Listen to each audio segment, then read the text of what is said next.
Bueno, eh, empezamos. Muchas gracias a todos por participar en este webinar. Eh, la idea de este webinar es hablar un poco sobre la coyuntura del mercado, eh, hacia dónde veo que está yendo el mundo y los mercados, y hablar del fondo Bloom Dynamic Macro, que ya tiene casi más de 10 meses de operación y tiene unos retornos bastante potentes. Pero, a ver, empezamos. A ver, solamente un tema técnico, disculpen. Solange, ¿me puedes confirmar que se ve la pantalla, por favor, de mi... Sí, está bien. Sí. Perfecto, perfecto. Bueno, empezamos. Entonces, el año empezó con mucha volatilidad, igual que el año pasado, ¿no? Hay dos eventos que marcaron la volatilidad en los mercados el año pasado y este año. El primero fue el Liberation Day, que fue el año pasado, cuando Trump introdujo una serie de tarifas a casi todos los países del mundo en abril del 2025. Y ese fue denominado por él mismo el Liberation Day, y los mercados colapsaron. En ese mes los mercados cayeron 18%. Pero lo curioso fue que esa caída fuertísima se recuperó casi de inmediato, en un mes ya está recuperado casi toda la caída, ¿no? Y el otro evento importante de volatilidad ha sido este año, en marzo, con el ataque a Irán por parte de Estados Unidos, y los mercados también cayeron fuertísimo. Acá estamos viendo solamente el índice Standard Poor's, que es el referente de la bolsa de Estados Unidos, y el índice de las Max 7, que son las 7 empresas que tienen mayor capitalización bursátil de Estados Unidos. Entonces, ahí en este año cayó 9% el mercado en marzo y luego se recuperó todo. ¿Y por qué esto es importante? Porque son dos eventos que en realidad sí tienen mucha relevancia, y los mercados lo pasó casi desapercibido, ¿no? ¿Y por qué? Porque hay fuerzas más importantes que estos eventos, que son shocks externos importantes. Hay otros eventos que son más importantes todavía, que han dado mucho soporte a los mercados, y es lo que vamos a hablar ahora, ¿no? Y otra cosa destacable de esta lámina, fuera de estos dos eventos, es que, a diferencia de los años anteriores, el índice de las Max 7, que son estas 7 empresas que son las más grandes, se han comportado bien parecido al mercado esta vez. Y eso no sucedía en los años anteriores. Lo que habíamos visto antes es que había un desacoplamiento de los retornos de este grupo de 7 acciones con respecto a todo el mercado, ¿no? Estas 7 acciones, bueno, para resumir, son Meta, Google, Microsoft, Amazon, Tesla y Nvidia, ¿no? Y son las que han explicado el retorno del Standard Poor's en los últimos años, salvo este año y el año anterior, que más o menos rindieron parecido, ¿no? Entonces, acá lo que debemos es poner en contexto el rendimiento de Estados Unidos.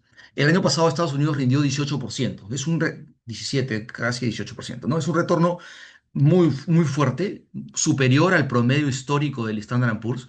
Pero lo importante acá es que, a diferencia de los años anteriores, hay otras bolsas que han rendido muchísimo más que Estados Unidos, ¿no? En los últimos 10 años, el retorno de la bolsa de Estados Unidos fue muy superior a los mercados emergentes. Y esta vez ha sido diferente. Y destacan principalmente Corea, que es la bolsa que más ha subido. Destaca Taiwán. Y bueno, y en Latinoamérica hay un factor importante que ha impulsado los mercados, que es la ola derecha, ¿no? Que ha cambiado un poco la dinámica en los últimos 24 meses, ¿no? Empezando por Argentina, Chile, bueno, Colombia, vamos a ver qué pasa, Perú. Este año son las elecciones en Brasil, hay expectativas positivas en general. En general, Latinoamérica tiene un mood positivo, y por eso es que también ha tenido un rendimiento importante. Este, y bueno, en mercados emergentes ha sido este año y el año anterior un muy buen periodo de retorno. Entonces, y lo vemos acá más claramente en este gráfico, ¿no? En este periodo, desde 2024, diciembre de 2024, Corea ha rendido 300%. La bolsa de Corea es un montón. Nunca había pasado eso, ¿no? Y Estados Unidos ha rendido 31%, ¿no? En ese periodo. Casi 10 veces más o menos el retorno de Estados Unidos. Y eso ha jalado en general a mercados emergentes.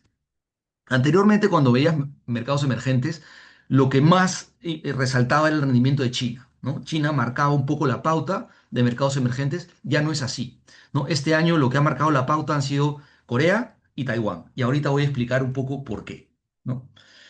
Eh, Dentro de Estados Unidos, antes hacíamos la diferencia con las Max 7. Ahora ha habido mucha disparidad en este retorno, pero ya no son las Max 7 los que hacen esta diferencia, sino es todas las empresas ligadas a la inteligencia artificial. Y en este gráfico estoy poniendo solamente el índice de semiconductores, ¿no? El índice de semiconductores en este periodo ha rendido casi 90%, que es muchísimo más que lo que ha rendido el índice sin considerar estas acciones, ¿no? O sea, si extraes estas acciones, el índice está casi flat, ¿no? Entonces, lo que ha explicado principalmente el retorno de la bolsa de Estados Unidos ha sido las compañías ligadas a la inteligencia artificial. Acá pongo solamente semiconductores, ¿ya? Pero no son los únicos. Ahorita voy a hablar un poco más sobre eso. Y en mercados emergentes pasa algo parecido, ¿no? Este es un cociente que se utiliza, es la división entre el rendimiento de mercados emergentes y Estados Unidos, ¿no? Un poco para hacer la comparación. Eh, en mercados emergentes ha jalado para arriba el retorno.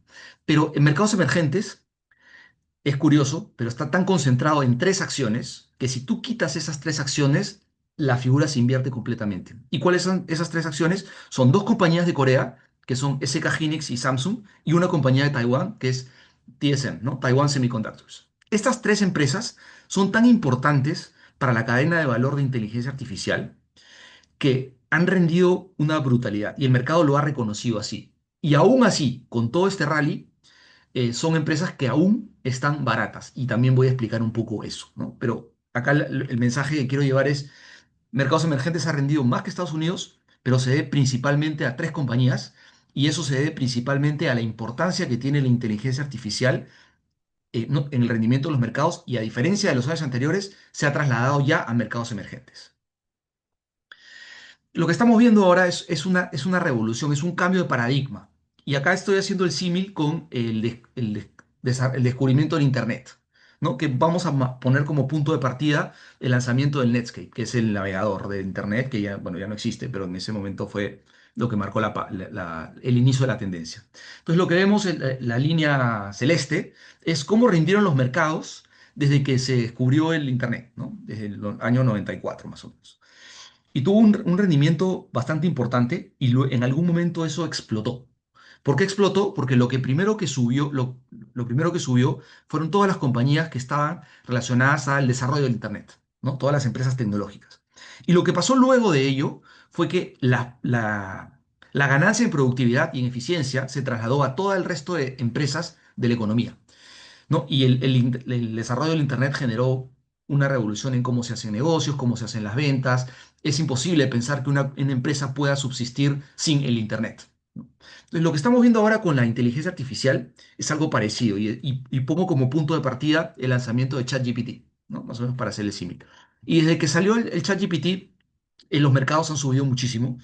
Y como ya más o menos lo expliqué, lo que más ha subido son todo lo que está relacionado a inteligencia artificial hasta ahora.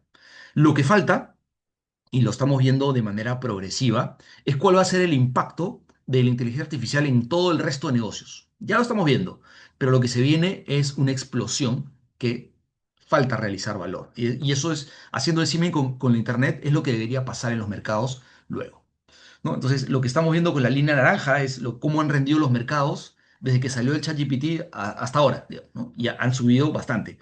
Pero lo que quiero mostrar acá es que si hacemos el símil con la Internet, lo que falta por subir es muchísimo. Y ahorita voy a explicar un poco más esto. Cuando ya vemos cifras macro, nos encontramos con un concepto que se le denomina el K-shape economy, ¿no? O la economía en forma de K. ¿Por qué en forma de K? Por la forma de la letra, tienes una pata que va hacia arriba y otra pata que va hacia abajo. La pata que va hacia arriba es todo lo relacionado a inteligencia artificial y la pata que va hacia abajo es el resto de sectores. Y la diferencia es clarísima, ¿no? Acá voy a explicar simplemente algunos ejemplos, ¿no? Lo que está pasando con la productividad, ¿no? Antes, en la burbuja del dot-com bubble, cuando surgió Internet y volaron las utilidades, las valorizaciones de las compañías, mejor dicho, lo que vimos es un aumento en la productividad, sí, pero en ese momento, ese aumento en la productividad se traducía directamente en un incremento en los salarios, ¿no? Lo cual beneficiaba, pues, obviamente, a toda la economía, ¿no? Este, lo que estamos viendo ahora es algo un poco diferente. Lo que estamos viendo es que hay un aumento en la productividad notable, pero no estamos viendo un incremento en los salarios. Entonces, ¿a dónde se va esa productividad? Se va directamente a las utilidades de las compañías. Y se ve clarísimo en los números de todas las empresas que están reportando. El 85% de las compañías que han reportado sus resultados corporativos en este último trimestre, que ya está por acabar, han reportado un incremento en las ventas por encima, más o menos 10% por encima de lo que estimaban los analistas, el consenso, en utilidad y en ventas. Los márgenes siguen muy sólidos.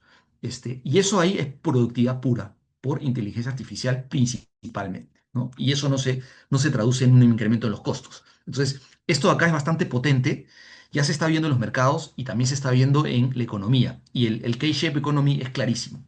Cuando entramos a cifras macro, vemos esta es la composición del PBI de Estados Unidos. Estados Unidos está creciendo más o menos 3% al año, ¿no? Y es lo que se estima para los siguientes trimestres. De ese 3%, más o menos la mitad de ese crecimiento es todo lo relacionado a gasto en CAPEX de inteligencia artificial. Si tú sacas ese crecimiento de inteligencia artificial, la economía de Estados Unidos estaría creciendo la mitad, más o menos. Eso es un montón de plata, ¿no? Y es un gasto que sigue impulsando la economía y sigue impulsando todavía el empleo. Esto es un poco discutible porque hay algunos estudios que te dicen, oye, la inteligencia artificial va a desaparecer empleos. En realidad no es tan así, ¿ya? Más que nada lo que va a hacer es va a reinventar los empleos, ¿no? Y eso pasó en cada una de las revoluciones industriales del pasado, ¿no? Incluyendo la revolución del Internet. No es que desaparecen empleos, seguramente sí, algunos sí, pero también se crean otros. Entonces el efecto neto todavía es un poco incierto, pero lo que sí se está viendo es todavía crecimiento en el empleo agregado. Claro, hay muchas empresas que están reduciendo costos y despidiendo gente. Sí, salen los titulares a cada rato. Meta despidió X% de la fuerza laboral, Google, etcétera. Sí, eso está pasando, pero también está generando empleo por otro lado. Entonces el efecto neto todavía es un poco incierto, pero sí está en general todo este gasto está impulsando muchísimo el crecimiento económico en Estados Unidos y en general en todo el mundo. Estados Unidos crecería más o menos a la mitad si no fuera por esto. Este es un ejemplo de la construcción de oficinas en Estados Unidos. ¿Ya?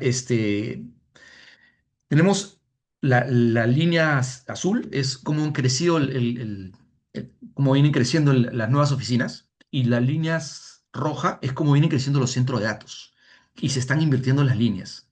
¿Ya? Y esto ya viene pasando, pero muy aceleradamente en los últimos 2 años, y la proyección es que esto siga creciendo. La cantidad de centros de datos que se están construyendo en Estados Unidos es gigante, ¿no? Y siguen, y no para, ¿no? Y cada vez las empresas siguen anunciando más inversión en centros de datos. Google anunció, por ejemplo, ayer una emisión de 80 billones de dólares para construir data centers, más o menos, solamente, ¿no? Y lo mismo, cada trimestre vienen anunciando todas los hyperscalers que el gasto de infraestructura incrementa y es principalmente construcción de centro de datos. Y eso va justo en línea inversa con la construcción de oficinas tradicionales. Claro, obviamente ya sabemos que hay una tendencia del home office, etcétera. Eso es real, que se ha detenido últimamente, pero fuera de ese tema del home office ya se viene una detracción de gasto en la economía real que no está asociada a inteligencia artificial, y por otro lado la inteligencia artificial sigue gastando muchísimo dinero. Y esto se le denomina el K-shape economy, ¿no? Las empresas que han reportado este trimestre, como le dije, de manera espectacular, pero digamos que lo que más luces dio fueron los hyperscalers, ¿no? Meta, por ejemplo, Google, Amazon, Microsoft, todas reportaron números gigantes en crecimiento de utilidades, en crecimiento de ventas, de márgenes, y principalmente a los negocios asociados con inteligencia artificial. Centro de computación en la nube, por ejemplo, ¿no? Estos negocios han crecido de manera brutal. Pero fuera de eso, que obviamente es importante, esto acá es para mí lo más importante. Es cómo se viene, cuánto vienen gastando todas estas empresas en CAPEX de inteligencia artificial. Veamos este gráfico, ¿no? En 2025 gastaron casi 450 billones de dólares en CAPEX de AI. El 2026, y esto hay dos columnas, ¿no? La de ahora y la prior, la anterior, al reporte de este trimestre, ha subido casi el doble, más o menos, ¿no? Ya se proyecta que van a gastar 800 billones de dólares en infraestructura de inteligencia artificial. Y para el 2027 ya se proyecta más de un trillón de dólares. Es un montón de plata que va a entrar a la economía, y esto ya está presupuestado, ya está informado y va a pasar. Ahora, siempre ha habido un cuestionamiento de en algún momento que esto va a parar en algún momento, y cuando esto pare, pues toda la temática de inteligencia artificial debería congelarse. Bueno, no está pasando. Y hay muchas voces que de hace varios trimestres atrás empiezan a asustar a los mercados hablando de una burbuja de inteligencia artificial, que el gasto es gigante, que no hay una monetización. Yo no creo para nada eso. Yo creo que este gasto sigue en pie y esto va a generar todavía mucho más crecimiento económico y, por otro lado, más crecimiento en las compañías y, por ende, en los mercados financieros. Esto es parte del K-Shape Economy también. Entonces, hablando ya de la burbuja, ¿no? Y este gráfico me encanta, ¿no? Acá se compara qué pasó con el dot-com bubble y qué es lo que está pasando ahora, ¿no? Y dos empresas emblemáticas, una es Cisco. En el dot-com bubble lo que veíamos es que el precio de las acciones tecnológicas subían, ¿no? En el caso de Cisco, miren cómo subió la línea celeste, el precio subió de manera exponencial, pero las utilidades de Cisco eran casi flat, subían un poquito, pero no era relevante. Entonces había una distorsión entre el precio de la acción y las utilidades que hacía esta compañía. Y ahí es cuando en algún momento el mercado dijo, oye, esto no es sostenible. La empresa no está generando las utilidades que justifiquen esas valorizaciones y fue cuando el mercado colapsó. Lo que estamos viendo ahora es completamente distinto. De acá ponemos el ejemplo de Nvidia. El precio de Nvidia subió un montón, sí, claro, pero las utilidades han volado. Y inclusive las utilidades han subido mucho más de lo que ha subido el precio, con lo cual se podría pensar inclusive que están baratas las acciones. Yo pienso que todavía están baratas y hay mucho espacio para que sigan creciendo. ¿Y por qué? Porque acá no se puede hablar de una burbuja cuando el precio sube en la misma proporción que la utilidad, ¿no? Y eso sustenta el crecimiento de mercado y de las valorizaciones. Entonces, otro ejemplo de eso es cuando descomponemos el retorno del Standard Poor's, del índice. Acá lo que vemos es, en la parte de arriba, es que todas las acciones ligadas a inteligencia artificial explican más o menos más del 80% del retorno del índice. Es un montón. El resto de sectores casi no aportan. Si tú sacas inteligencia artificial, el índice está casi flat, ¿no? Va a haber subido nada. Pero además de eso, de esa subida, uno podría decir, bueno, si ha subido tanto inteligencia artificial, están caras las acciones. Pero cuando vemos los múltiplos, acá tenemos el múltiplo price to earnings dividido entre el crecimiento. ¿Qué quiere decir eso? El price to earnings es una de las medidas más utilizadas cuando se valorizan compañías. Y es un ratio simplemente entre el precio de la acción, entre la utilidad por acción. Y si está más de, no sé, depende del periodo, depende del ciclo, pero un número alto obviamente es caro y un número cercano al 20, entre 15 y 20 está dentro de los estándares promedios, ¿no? Entonces, y si a ese price to earnings inclusive lo dividimos entre el G, que es el crecimiento, estamos viendo, es muy potente ese indicador porque te dice qué tan barato está una acción, pero en función a su crecimiento. Obviamente, mientras más crezca la acción, pues vas a pagar un múltiplo más alto, ¿no? Un negocio que no crece, pues no deberías pagar un múltiplo alto, ¿no? Entonces, un poco esa es la lógica. Entonces, lo que vemos con inteligencia artificial es que, a pesar de las acciones de inteligencia artificial, a pesar de que han subido muchísimo y han contribuido muchísimo para el retorno del índice, más del 80%, siguen estando baratas. Ese sector más barato de toda la bolsa de Estados Unidos, utilizando este indicador, ¿no? Que es price to earnings entre el crecimiento. O sea, crecen mucho y a un múltiplo que todavía se sigue considerando barato. Entonces, esto de acá es una justificación para decir, no hay una burbuja. La burbuja la veríamos si es que este número estaría muy por arriba y no está pasando, ¿no? Sino más bien cada trimestre nos sorprendemos más de cuánto se está gastando en inteligencia artificial y cuánto están haciendo, cómo se mueven los márgenes de las compañías también producto de ello. Entonces, acá simplemente quería poner algunos ejemplos, ¿ya? Cuando hablamos de inteligencia artificial, todo el mundo piensa pues en los hyperscalers y que son Meta, Microsoft, Google y Amazon, ¿no? Y en Nvidia o todas las empresas de chips, de semiconductores. Estas empresas son un poco desconocidas, han estado bajo el radar, pero están muy ligadas a inteligencia artificial. Por ejemplo, Marvel no tiene nada que ver con la empresa de los cómics, ¿ah? Es una empresa que se dedica a hacer semiconductores, pero no parecido a los que hacen Nvidia, sino los que conectan los semiconductores dentro de los centros de datos. Esta empresa ha subido 30% en la última semana, más o menos, ¿no? ¿Y por qué? Porque en algún momento se pensaba que esta empresa estaba, una empresa X, pero se dieron cuenta el mercado a raíz de una declaración de Jensen Huang, que es el CEO de Nvidia, que esta empresa era demasiado importante para la cadena de valor de inteligencia artificial y reportó unos números increíbles, y unas proyecciones de ventas futuras también increíbles y un respaldo gigante de Nvidia que dijo, oye, esta empresa tiene muchísimo potencial y la empresa voló. ¿no? Y este es un ejemplo de una empresa que está dentro de la cadena de valor de inteligencia artificial, que no era de lo core, que estaba bajo el radar y que de repente el mercado dijo, oye, mira, así como esta, por ejemplo, otra empresa que estaba bajo el radar es Dell, ¿no? Dell se conoce por las computadoras Dell, ¿no? Es una empresa que principalmente se dedica a hacer computadoras, ¿no? Por computadoras personales, ¿no? Las laptops. Sin embargo, hay una parte del negocio de Dell muy importante que es equipos de cómputo ya no para nivel personal, sino para centros de datos, computación en centro de datos, que va a requerir muchísimo en el futuro, con toda la construcción de centros de datos que se vienen. Bueno, esta empresa subió 80% en las últimas semanas.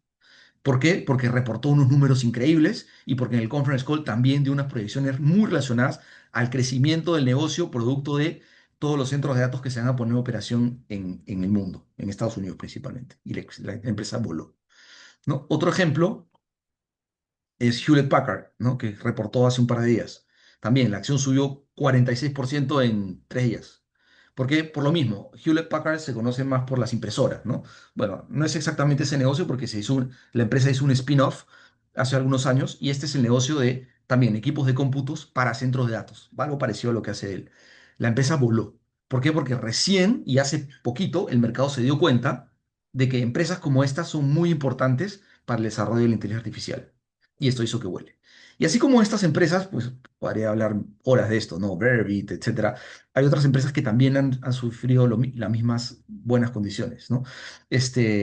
Lo que quiero mostrar con esto es que son algunas empresas que están bajo el radar, que están contribuyendo mucho al retorno de los índices, y yo creo que esto no va a parar acá, porque cuando uno ve los múltiplos de estas empresas, siguen estando baratas a pesar de esta subida de los precios, ¿no? Otro ejemplo, Snowflakes, ¿no? Snowflakes es una empresa, básicamente hace software, ¿no? Software y muy orientado también a la inteligencia artificial, al manejo de datos en la nube, etcétera. Esta empresa, igual, hace algunas semanas atrás se hablaba del apocalipsis del software, ¿no? Donde salió Claude con estas herramientas de inteligencia artificial y se empezó a cuestionar el modelo de negocios de muchas empresas de software y todo se cayó por igual. Bueno, no es tan así en realidad, ¿no? O sea, el cloud no va a matar a todas las empresas de software, pero esta empresa sufrió mucho por eso, ¿no? Y lo que vimos cuando reportó es, oye, no, empresas como estas también son muy importantes para la cadena de valor y también tuvo una subida gigante, esto sí la semana pasada, ¿no? 37% subió. Y así como estos, o sea, lo que quería mostrar son ejemplos, ¿no? De cómo empresas ligadas a la inteligencia artificial están subiendo muchísimo de valor y no todo lo que es inteligencia artificial ha reflejado ya el valor, ¿no? Lo que vemos acá son valorizaciones, ¿no? Acá lo que vemos, valorizamos utilizando el múltiplo price to earnings, ¿no? Precio entre utilidad por acción, ¿no? Y hay una parte que se podría decir que está un poco cara, ¿no? Semiconductores. Está transando a 31 veces precio-utilidad. El Nasdaq, que es el índice tecnológico, un poco para tenerlo referencia, está transando a 27 veces precio-utilidad. Es un número, todavía no es tan alto. En el dot-com bubble este número está más de 60 veces, por ejemplo, ¿no? Eso sí era una burbuja. Ahora no, todavía vemos valorizaciones razonables. El índice que no tiene tecnología más diversificado, que es el Standard Poor's, está un poco más abajo, obvio porque tiene menos crecimiento. Pero acá lo interesante es que hay un segmento del mercado que son las memorias. ¿Qué cosas son las memorias? Son empresas que se dedican a hacer tarjetas de memoria para poder soportar todo el trabajo que hacen los algoritmos de inteligencia artificial. Y son tres empresas en el mundo que tienen más o menos el monopolio mundial. Concentran más del 90% de las tarjetas que se utilizan en los centros de datos para entrenar los algoritmos, que son tres. Una es SK Hynix, otra es Samsung, que son dos empresas coreanas justamente, y la otra es Micron de Estados Unidos. Micron ha subido, por ejemplo, más o menos 800% en el último año. SK Hynix, un número parecido. Han volado en precio. Pero han volado y uno podría decir, bueno, se han subido 800%, quiere decir que esas acciones están baratas. No, porque cuando vemos el precio-utilidad es solamente 10 veces. ¿Por qué? Porque las perspectivas son tan fuertes que no importa que haya subido tanto el precio, porque la perspectiva de subida de utilidad, de earnings, es brutal. Entonces, a pesar de la subida, siguen estando baratas. Igual, Corea, lo vimos en los años anteriores, había subido también una brutalidad, 800%. El múltiplo está bajito, O sea, sigue estando barata a pesar de la subida, ¿no? Entonces, hay oportunidades muy potentes en inteligencia artificial, pero hay que saber cómo posicionarse ante ello. Y la forma más inteligente de posicionar un portafolio en inteligencia artificial es identificar cuáles son los cuellos de botella en la inteligencia artificial. Y de momento yo he identificado tres cuellos de botella, ¿no? Uno es en el corto plazo y los otros dos son en el mediano plazo. El corto plazo son las tarjetas de memoria. Para mí es evidente que estas empresas van a subir muchísimo de valor. ¿Por qué? Porque, bueno, ya les dije que tienen un monopolio más o menos de la producción de semiconductores, de tarjetas de memoria. Pero no solo eso. Ahorita en el mundo no existe la tecnología suficiente para que otro competidor pueda entrar al mercado y hacerle la guerra de precios. No existe esa tecnología. Y estas mismas empresas ya tienen el 100% de la producción de este año vendida y están negociando contratos para el siguiente año. Una de estas empresas acaba de negociar un contrato por 5 años, por ejemplo, para proveer toda su producción futura a un solo hyperscaler.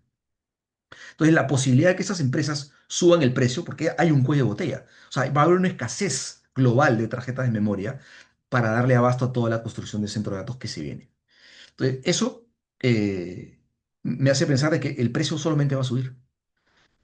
Podría pasar lo contrario si es que, por ejemplo, estas empresas entran al juego del dilema del prisionero, ¿no? Donde yo bajo el precio y me llevo toda la producción, pero ni siquiera podrían hacerlo. Primero porque se ve claramente que no lo están haciendo y segundo porque ya de por sí han vendido toda su capacidad. Ahora uno podría decir, bueno, pero si han vendido toda su capacidad, lo lógico es que amplíen capacidad, ¿no? Obviamente, para vender más. Eso sería lo lógico. Bueno, no está pasando. Y eso es claro, eso es fácil de ver, porque se ve en la proyección en los estados financieros cuando reportan, tú puedes ver cuál es la proyección de CAPEX y no hay inversiones materiales. Si ves un gasto en el CAPEX, tú puedes decir, bueno, esto se va a solucionar el próximo año. Amplían capacidad y venden más. No está pasando. Y eso sería muy visible. Entonces, acá yo veo un cuello de botella para el futuro que ya se está materializando. Entonces, a pesar de que han subido muchísimo este segmento, creo que hay valor y los números de crecimiento esperado lo demuestran. Ese es un cuello de botella. El otro cuello de botella es el cuello de botella de energía, ¿no? Los centros de datos son demasiado intensivos en el uso de energía. Y ahorita en Estados Unidos, solamente para abastecer de energía a los centros de datos que van a entrar en operación en los próximos 4 años, no existe la energía suficiente. No, no existe, literal.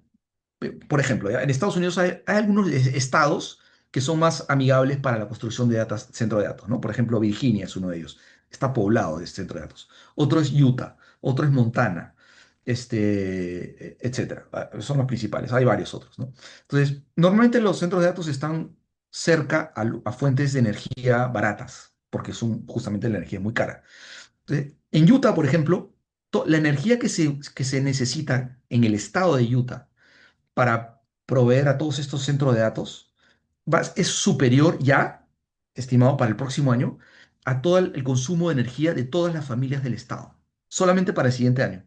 Imagínense qué va a pasar en los siguientes 4 o 5 años cuando haya mucho más centros de datos que ya se están construyendo. Construir un centro de datos demora unos años, ¿no? Entonces ya ves el pipeline, entonces, ¿de dónde va a salir toda esta energía? Entonces, ese es el siguiente cuello de botella. Entonces, ¿cómo están jugando esto los hyperscalers, que son justamente los que contratan la energía para los centros de datos? Bueno, están haciendo desarrollos en energía nuclear. Eso se viene también. No es tan fácil poner una planta de energía nuclear. Es más fácil que hace algunos años, sí, porque antes estaba todo el tema ambiental, ¿no? Que era peligroso, qué haces con los residuos, etcétera. Ya lo están solucionando, ¿no? Y además el precio subió tanto que ya es más rentable poder deshacer esos desechos ambientales de manera de costo eficiente, ¿no? Entonces, uno es energía nuclear, otra es energía renovable también, paneles solares o energía eólica, otras son turbinas, gas, cañerías, etcétera. Todo, y la otra es la misma red de transmisión eléctrica que la red de transmisión eléctrica en Estados Unidos, la infraestructura en Estados Unidos, a pesar de que es un país desarrollado, es una infraestructura vieja. En promedio tienen entre más o menos 35 años las redes eléctricas, que han sido construidos hace 35 años para la demanda que había hace 35 años, que es completamente distinta a la que hay ahora. la tensión es otra. Entonces hay también una inversión que se está haciendo en reemplazar de estas redes de transmisiones. Eso va a ser un cuello de botella, porque la demanda se necesita ya para el próximo año, para el próximo año, y la inversión recién está llegando. Entonces ahí hay otro cuello de botella, ¿no? Entonces esos cuellos de botella me hacen tratar de identificar dónde está el valor y así es como posiciono el portafolio, ¿no? Y hasta ahora está funcionando, ¿no? Bueno, lo que quería decir con esta lámina es que el mercado sigue estando barato.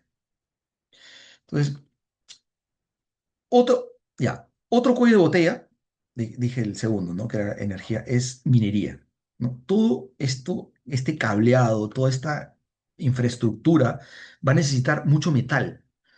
¿Qué metales? Bueno, el cobre principalmente, luego la plata. La plata dejó de ser un metal precioso para convertirse en un metal industrial y una serie de metales que se le denomina metales de tierras raras, que son estos metales que vimos en la tabla periódica del colegio, el iridio, el germanio, el indio, etcétera, que son metales, el grafito, que tienen ciertas características que los hacen únicos para el desarrollo de...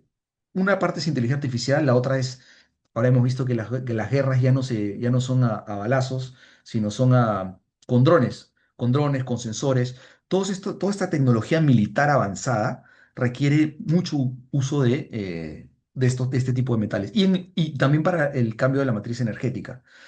Estos paneles solares requieren muchísima plata, hay muchísimos metales raros. Las turbinas de viento también, estas turbinas se calientan muchísimo, a pesar de que son estructuras gigantescas que giran a una velocidad tremenda y calientan el metal. Entonces no puedes poner los metales, el cobre, por ejemplo, se derriten, ¿no? O el hierro, el acero. Pones metales que tienen ciertas propiedades que hacen que no se derrita la rotación, con la rotación no se derritan, perdón. Entonces, estos metales no son fáciles de conseguir, son los metales raros. Ese es el otro cuello de botella, ¿no? Entonces, acá me voy a enfocar no tanto en metales raros, sino los más visibles, ¿no? El oro, la plata y el cobre, ¿no?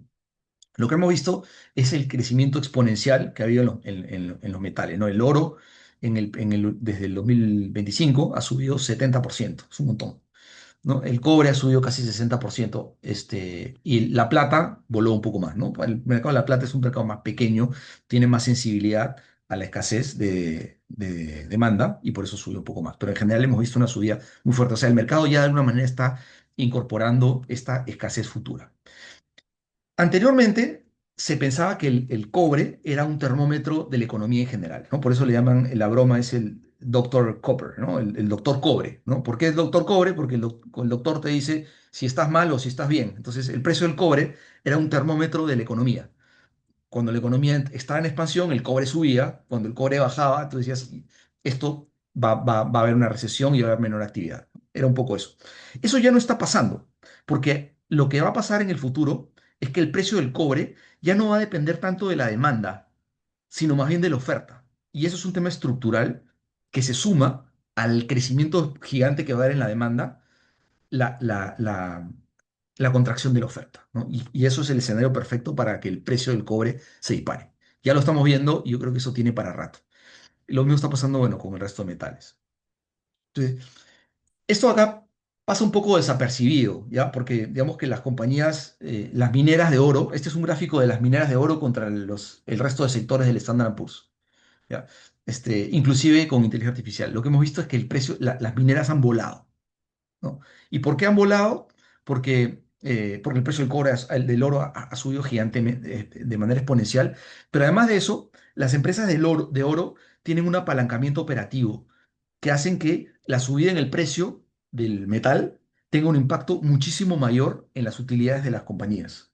Y por eso es que han volado. Y esto de acá yo creo que tiene para rato. Estamos viendo un nuevo ciclo de commodities, en este caso producto de la demanda también, pero principalmente por un tema de oferta, porque cada vez hay menos producción a nivel global, ¿no? Entonces lo que estamos viendo acá es cómo vienen, este es el promedio de los márgenes de las compañías, ¿no? En Estados Unidos. Las financieras más o menos tienen márgenes de 17%, etcétera. ¿Cómo destaca la minería? Y esto es producto de la subida gigante en el precio del cobre. Los márgenes de las mineras han volado. Y acá lo vemos más de manera histórica, en la parte derecha, ¿no? Hay muchos años en donde las mineras han perdido plata, hay años de expansión, años de caída otra vez, y lo que estamos viendo es un nuevo ciclo, donde recién las empresas mineras han empezado a tener flujos de caja positivos gigantes y eso es producto de la subida en el precio. ¿No? Porque la otra cosa que llama la atención es cuando entras a los estados financieros de las compañías, de las mineras, también te das cuenta que el CAPEX es muy bajo. O sea, las empresas, lo que están haciendo con el flujo de caja que generan por las ventas, están o haciendo recompras de acciones o reparto de dividendos, pero no están invirtiendo de manera material, ¿no? En más exploración. Lo cual te dice que en el futuro probablemente la escasez continúe, porque no se están haciendo inversiones significativas en descubrimiento de nuevos yacimientos mineros o en la exploración, ¿no? El cobre pasa algo parecido, pero el cobre es mucho más claro. Lo que vemos en el gráfico de la parte derecha es, son los nuevos descubrimientos de minas de cobre. Y miren cómo ha cambiado desde los años anteriores en los últimos años. Prácticamente ya no hay nuevas minas relevantes, ¿no? Los principales productores de cobre en el mundo, bueno, son Chile, está cayendo la producción, Perú, los grandes proyectos mineros no se dan, Tía María, no sé si eso se va a dar, está parado Conga, otro ejemplo, y en general las empresas mineras no están haciendo desarrollos masivos. Perú es más fácil porque lo vemos claro, pero en Chile la producción también es igual, en México igualito. Estados Unidos tiene mucho cobre, pero es muy difícil explotar porque la regulación ambiental es muy, muy complicada. Se empezó a descubrir cobre en el África, ¿no? República del Congo. Sí, hay una mina gigante ahí, pero ya llegó casi a su máximo, a su máximo nivel de producción. No hay producción futura relevante. Entonces, lo que vamos a ver en el futuro es un desbalance entre la oferta y la demanda. La oferta se contrae y la demanda solo crece, porque el crecimiento, bueno, los vehículos eléctricos es una fuente importante de consumo de cobre. Es un montón la cantidad de cobre que hay en un carro eléctrico. Pero no solo eso, el reemplazo de la matriz energética que se va a dar y es una realidad. Todo el cobre que se utiliza en los centros de datos para la transmisión de información. Todo eso ahí que se viene, la demanda es brutal. Y a eso súmale todo el crecimiento económico en general de la economía, ¿no? Que siempre se demanda cobre. Entonces, este desacoplamiento o esta escasez futura se tiene que traducir en precios, ¿no? Y para mí este es el siguiente cuello de botella, importante. Claro, cuando inviertes en minería, tienes que tener un poco de estómago porque hay mucha volatilidad acá. Entonces, hay que hacerlo con cuidado, pero pensando mediano plazo, esto acá yo creo que va a ser una super inversión. Bueno, acá vemos un poco lo que les decía, ¿no? En Chile, por ejemplo, cómo cayó la producción de cobre y es notoria, ¿no? Y este es un ejemplo, porque lo mismo pasa en otros países. Claro, se maquilla un poco por el precio, ¿no? Porque el precio ha subido, el P por Q, ¿no? P sube, Q baja y un poco se maquilla, pero cuando es producción a precios estables, hay una caída fuerte en casi todos los países, ¿no? Acá lo que vemos es un gráfico histórico del índice Dow Jones, ¿no? Que es el índice más antiguo de la bolsa en Estados Unidos, desde 1900 hasta ahorita. Y lo que vemos es, a lo largo del tiempo, diversos eventos que son shocks importantes, ¿no? Por ejemplo, la Gran Depresión, la Primera Guerra Mundial, la Segunda Guerra Mundial, la Guerra de Corea, el asesinato de Kennedy, ¿no? La Guerra Fría, la crisis asiática, etcétera, el COVID. Y lo que vemos es que los mercados siempre en el largo plazo son resilientes. O sea, cuando hay un shock, obviamente los mercados caen, ¿no? Una guerra, pues obviamente te para el mercado, pero acabamos de tener una guerra este año donde se bloqueó el estrecho de Hormuz, que sigue cerrado, que concentra más del 20% de la producción mundial de petróleo, y el mercado ya subió. O sea, lo que estamos viendo ahora es que los shocks tienen mucho menos duración que los shocks del pasado. ¿Por qué? Porque hay una fuerza muy importante que es el desarrollo de la inteligencia artificial que está sosteniendo los mercados, ¿no? Pero lo que quería hacer con esta lámina en realidad la reflexión es, oye, siempre vamos a encontrar una razón para no invertir, ¿no? Que se viene la recesión, que subió la inflación, que viene una guerra, que cambian al presidente de la Fed, que subieron o bajaron la tasa, pero en el largo plazo los mercados van para arriba. Entonces, ¿cuál es la conclusión? Hay que estar invertidos, porque te pierdes, o sea, hay mucha gente que se queda esperando la recesión, ¿no? En el 2023, clarísimo, todos los gurús, los Doctor Dooms decían, se viene la recesión. Esa recesión nunca vino. Y el que se quedó esperando la recesión se perdió unos retornos increíbles. Este año y el año pasado, en noviembre, igual, cuando empezaron a decir, no, se viene la burbuja de inteligencia artificial, salió Michael Berry a decir, hay una burbuja y va a colapsar. no ha colapsado nada y ha subido de una manera brutal el mercado. Entonces, ¿por qué? Porque yo no creo, primero, no creo que haya una burbuja. Y segundo, si lo creyera, es muy difícil calcular el momento exacto de salir de la burbuja. Y muchas veces es más costoso perderte la subida que quedarte invertido toda la ola y comerte la última caída, ¿no? Entonces, la conclusión es, hay que estar invertidos. Los mercados en el largo plazo tienden a ir para arriba.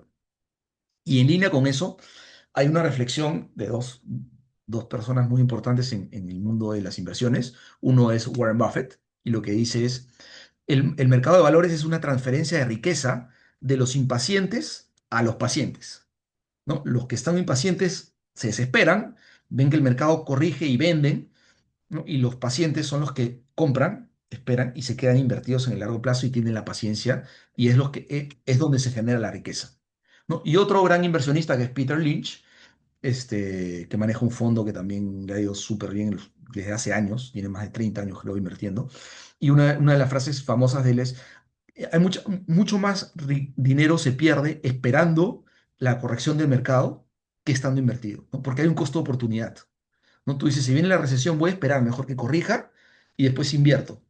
Y ahí, si no corrige, te quedas esperando. ¿Y qué pasa con tu dinero?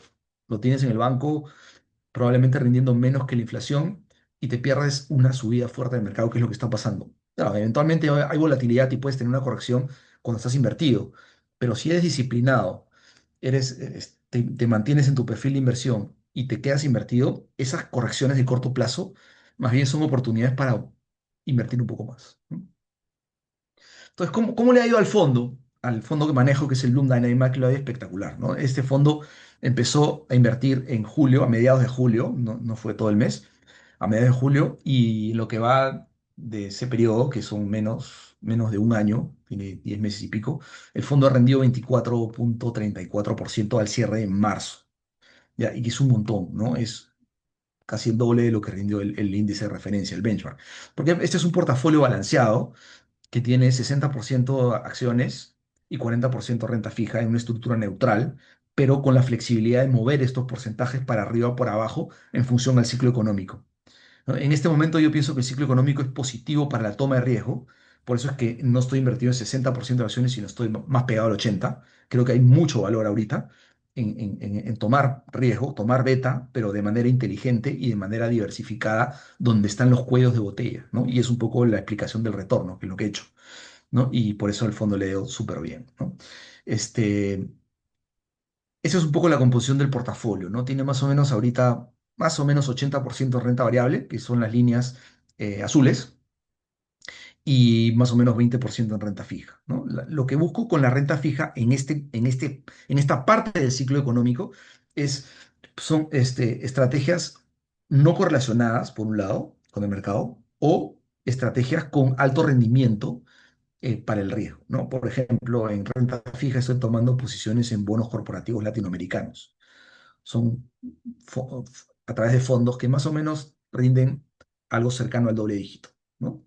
Menos retorno esperado que la parte de renta variable, pero balancea un poco el riesgo, ¿no? O estrategias de y hedge funds de M&A, arbitraje de M&A en Estados Unidos, ¿no? Había un cambio regulatorio en Estados Unidos, se reemplazó a la persona que estaba a cargo del equivalente del Indecopi en Estados Unidos, que es quien aprueba las fusiones, y eso le da mucha actividad al sector. Entonces, todo lo que es M&A en Estados Unidos debería tener muchísimo más actividad, y los fondos que hacen arbitraje de M&A deberían beneficiarse bastante más, ¿no? De estos fondos también el retorno esperado es cercano al doble dígito.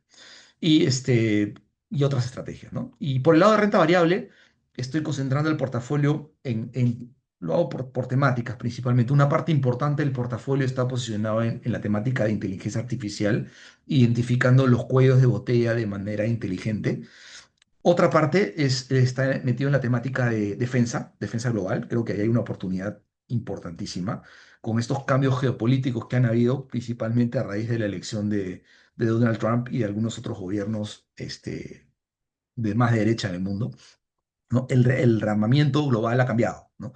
Ya prácticamente la OTAN deja de tener sentido y cada país se está armando por su lado, ¿no? Y el gasto en defensa que se viene es gigantesco. En Estados Unidos, por ejemplo, este año se ha aprobado un presupuesto de defensa de $2 trillones. Es un montón de plata. ¿Y quiénes se benefician de esto? Las empresas que hacen armamento. Ahora, no son los que hacen fusiles, son los que hacen cohetes o los que hacen drones, satélites, sensores de defensa, etcétera. Y hay mucha plata invertida en eso, ¿no? Y no solo en Estados Unidos. Europa ahora se tiene que armar por su cuenta, ¿no? Ya Estados Unidos dejó de ser el policía del mundo. Países como Alemania, por ejemplo, que no tenían ejército, han aprobado también presupuestos gigantes para la defensa. Japón igual, ¿no? Desde la Segunda Guerra Mundial estos países no podían tener ejército, ahora ya lo tienen, o lo van a tener, mejor dicho, y están gastando. Entonces, eso es una temática importante. La otra, bueno, ya un poco lo dije, es minería. Minería también tiene un rol, debería tener un rol importante en los portafolios, y en el caso del Blue Dynamic lo tiene. Tengo más o menos el 10% del portafolio en acciones mineras. Y cuando hablo de minería, me refiero a productores de cobre, de plata, de oro, de metales raros también, ¿no? Y una parte en energía nuclear, ¿no? Uranio, por ejemplo. La otra parte, la otra temática es mercados emergentes. En el caso de mercados emergentes, estoy esquinando bastante el portafolio hacia la parte de inteligencia artificial. Corea y Taiwán, por ejemplo, creo que es donde más valor hay, pero también hay una parte importante en Latinoamérica, ¿no? Chile, por ejemplo, por el lado, tiene dos factores importantes, ¿no? Uno es un cambio de gobierno, relevante, ¿no? Y el otro es el precio del cobre, ¿no? Esto debería darle un impulso positivo, ¿no? Brasil es otro, ahí hay que hacerlo con un poco más de cuidado, pero hay un potencial gigante en Brasil. Brasil tiene la tasa de interés nominal en 15%, 15. Ese creo que es el país que tiene la tasa más alta. Con una inflación relativamente controlada, lo que se viene es una bajada de tasas. Y esa bajada de tasas es gasolina para los mercados, ¿no? Y eso debería pasar en el corto plazo. Se vienen las elecciones a fin de año. Sí, es un factor complicado, pero la selección básicamente está entre Lula, que es un mal conocido, que tampoco es un desastre, no es lo mejor, y por otro lado tienes a probablemente Bolsonaro, que debería darle más impulso al mercado, ¿no? Un gobierno más libre mercado. Creo que hay olas positivas, pero hay mucha volatilidad en Brasil. Y en general, esas son un poco las tesis. Hay inversiones en robótica también, hay inversiones en empresas de drones, que son parte también del portafolio de defensa, etcétera. Entonces, un portafolio en general diversificado, best ideas, tratando de balancear el riesgo con la parte de renta fija y la parte de renta variable, buscando las mejores temáticas, que son un poco las que he descrito hasta ahora, ¿no? Y bueno, eso es todo por ahora. Para invertir, bueno, invertir es súper sencillo. Tenemos la página web, mibloom.com. Se abre la cuenta, es súper rápido abrir la cuenta, todo es digital. Es muy amigable el portal para invertir. La inversión mínima, hay varias series. La inversión mínima es de $100.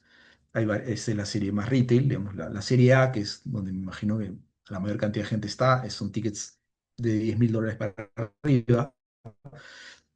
Hay unas comisiones diferenciadas, pero bueno, ahí toda esa información la pueden encontrar en la página web. Y bueno, eso sería todo. Muchísimas gracias por participar en este webinar.